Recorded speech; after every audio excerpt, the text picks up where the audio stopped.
हरि ओं सर्वेभ्यो नमो नमः। कारणं करणं कर्ता कृष्णस्य कामिनी प्रिया अहं वां दर्शनं प्रार्थी प्रणमामि जगत्पतिं। सर्वेभ्यो नमो नमः। नमस्कार। सरस संस्कृत वाङ्मय परिषद में आप सभी का स्वागत है। हम शिशुपाल वधम इस महाकाव्य का पठन प्रारंभ किए हैं। इस श्रृंखला में हमने प्रथम श्लोक और द्वितीय श्लोक को हमने देख लिया था। अभी हम इस सत्र में तीसरे श्लोक की व्याख्या को पढ़ेंगे, पदशः अर्थों को जानेंगे और आगे के श्लोकों को भी हम क्रमशः देखेंगे। अस्तु। तो द्वितीय हमने पहले प्रसंग में देखा था कि भगवान महर्षि नारद जो हैं वो आकाश मार्ग से उतरते हुए भगवान श्री कृष्ण के पास आ रहे हैं, और दूसरे श्लोक में देखा था हमने कि उनको आते हुए देख करके लोगों के मन में भिन्न भिन्न प्रकार के संशय उत्पन्न हो रहे थे कि ये कौन है, ठीक है, ये क्या हमारी तरफ चलते हुए आ रहे हैं। तो उसी क्रम में वहाँ पर उपस्थित भगवान श्री कृष्ण भी देख रहे हैं, ठीक है। तो लोग जब देख रहे थे तो लोग तो उन्हें पहचान नहीं पाए कि ये कौन आ रहे हैं, ठीक है। लेकिन भगवान श्री कृष्ण तो सब कुछ जानने वाले हैं, वो तो जानते हैं सब कुछ वो कि कौन आ रहा है। लेकिन फिर भी उन्होंने क्रम से जाना कि कौन आ रहे हैं।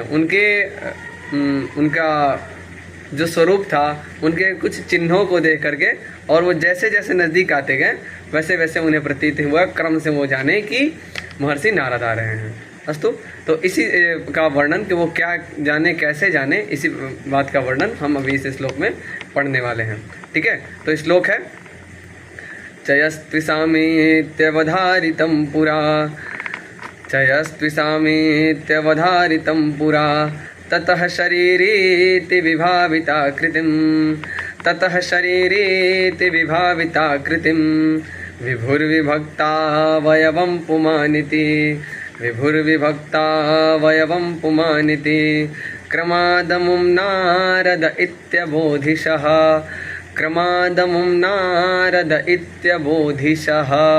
ठीक है। तो हम जानते हैं कि हम पहले श्लोक को प्रारंभ करते हैं तो हम सबसे पहले क्या करते हैं, अन्वय करना होता है, ठीक है। अन्वय करने के लिए हमारा सबसे पहला कार्य क्या होता है कि हम श्लोक में जो सब हमारा क्रियापद होता है हम उसका चयन करते हैं, ठीक है।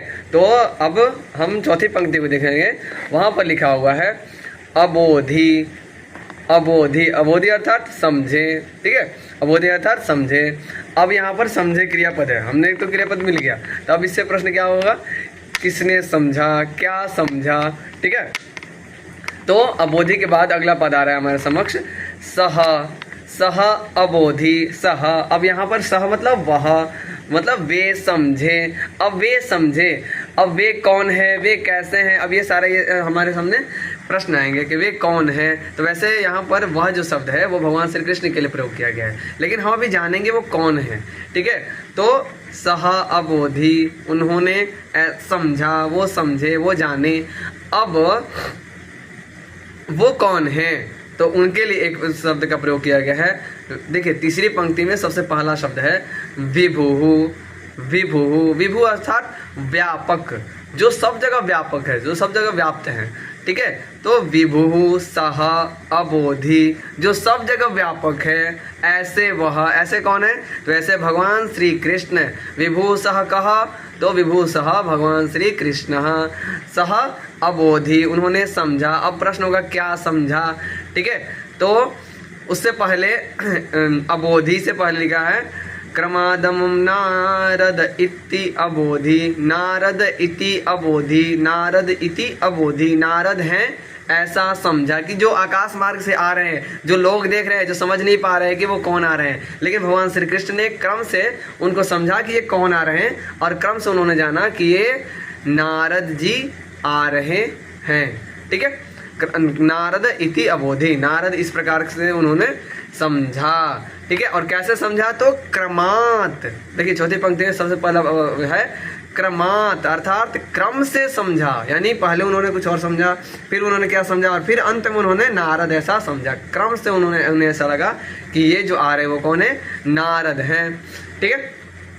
अब उस क्रम में सबसे पहला उन्होंने क्या समझा, अब चूंकि उन्होंने बताया क्रम से समझा, अब उस क्रम में जब सबसे पहला उन्होंने समझा ना, वो क्या समझा, क्रमाद, क्रमाद में सबसे पहले उन्होंने क्या समझा, तो यहाँ पर हम देखते हैं, पहली पंक्ति देखते हैं, चयस्त्विषामीत्यवधारितं पुरा, चयस्त्विषामीत्यवधारितं पुरा, पूरा, पूरा अर्थात सबसे पहले, पूरा अर्थात पहले, सबसे पहले, कि सबसे पहले क्या, अवधारितम, अवधारितम अर्थात समझा, सबसे पहले उन्होंने क्या समझा, पूरा मतलब सबसे पहले, अवधारित मतलब समझा, पूरा अवधारितम सबसे पहले उन्होंने क्या समझा।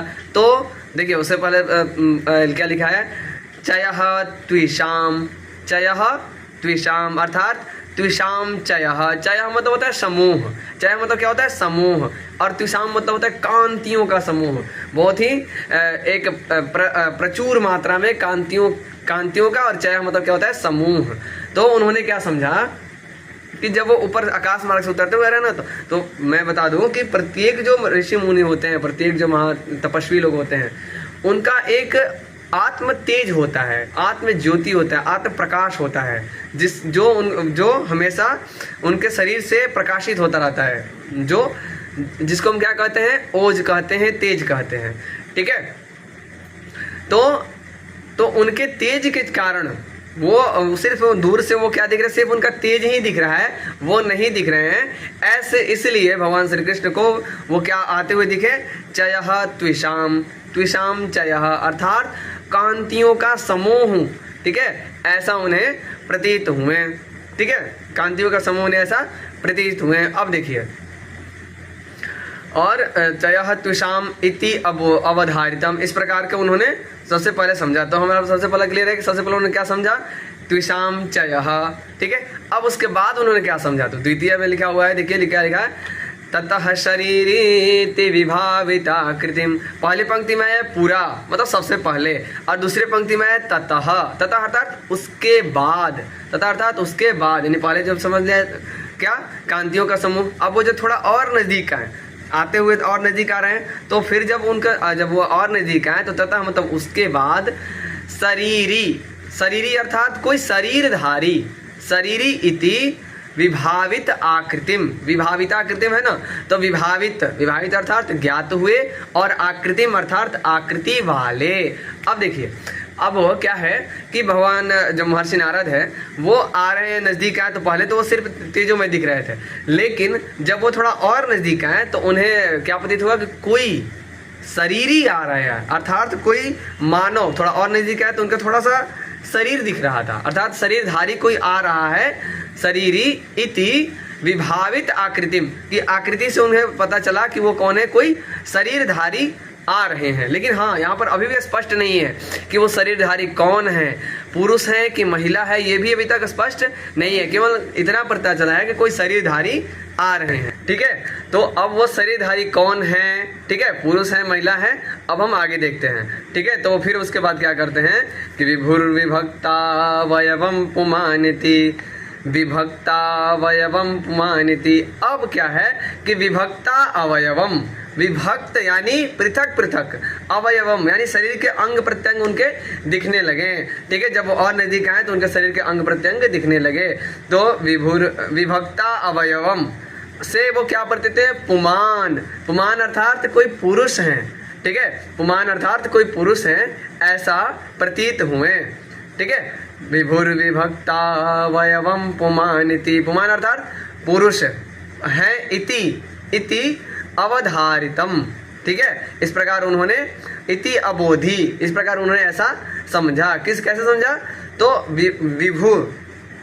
विभक्ता अवयवम, विभक्त अवयवों से, विभक्त अर्थात पृथक पृथक अवयवों वाले। अब जब वो नजदीक आ गए तब उनके शरीर के अंग दिखने लगे, ठीक है, कि जटा दिखने लगी, वीणा दिखने लगी, शरीर के अंग जब दिखने लगे तब उन्हें क्या पता चला कि कोई पुमान अर्थात कोई शरीरधारी पुरुष आ रहे हैं। और अंत में इस प्रकार उन्होंने जब समझा और नजदीक आ जाए गए, तो इस क्रम से उन्होंने समझा, क्रमात् अर्थात क्रम से उन्होंने समझा कि अमुम, अमुम अर्थात ये जो हैं वो नारद हैं, ऐसा उन्होंने समझा, ठीक है। तो भगवान श्री कृष्ण ने किस प्रकार से इस क्रम से समझा कि नारद जी आ रहे हैं, ठीक है। तो इस प्रकार हमने पदशः अर्थों को देखा, एक एक पद के अर्थों को देखा कि किस प्रकार से समझा उन्होंने।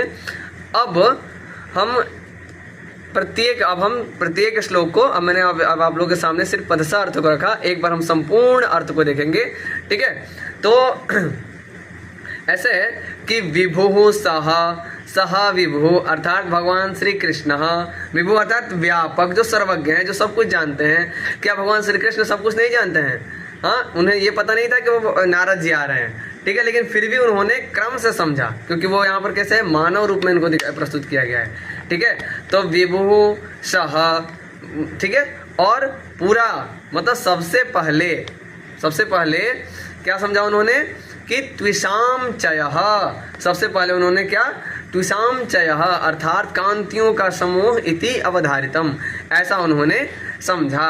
ततः उसके बाद विभावित आकृतिम अर्थात प्रतीत हुए आकृति से वो उन्हें क्या पता चला कि शरीरी इति, की कोई शरीरधारी आ रहा है, ऐसा उन्होंने समझा। उसके बाद उन्होंने क्या समझा, विभक्ता अवयवम यानी अवयवम विभक्ता, अवयव यानी उनके जो अवयव थे, शरीर के अंग थे, वो विभक्त अवयवम यानी बटे हुए पृथक पृथक अवयवों से उन्हें पता चला कि कोई पुमान अर्थात कोई पुरुष है, इति मतलब ऐसा, अवधारितम ऐसा उन्होंने समझा। और अंत में समझा कि अमुम ये जो है वो नारद इति अबोधि, क्रमात् नारद इति अबोधि, क्रम से उन्होंने ऐसा समझा कि जो आ रहे हैं वो नारद हैं। अस्तु, इस प्रकार हमने प्रत्येक श्लोक के प्रत्येक पदशः अर्थ को देखा। ठीक है, व्याख्या किया, और आशा करता हूँ कि आप लोगों को ये श्लोक सरलतया आप लोगों के पास, आप लोगों को समझ में आ जाए, सहजता से, सरसता से। अस्तु, तो अगली कक्षा में हम लोग अगले श्लोक की चर्चा करेंगे। अस्तु, नमो नमः, पुनर्मिलामः।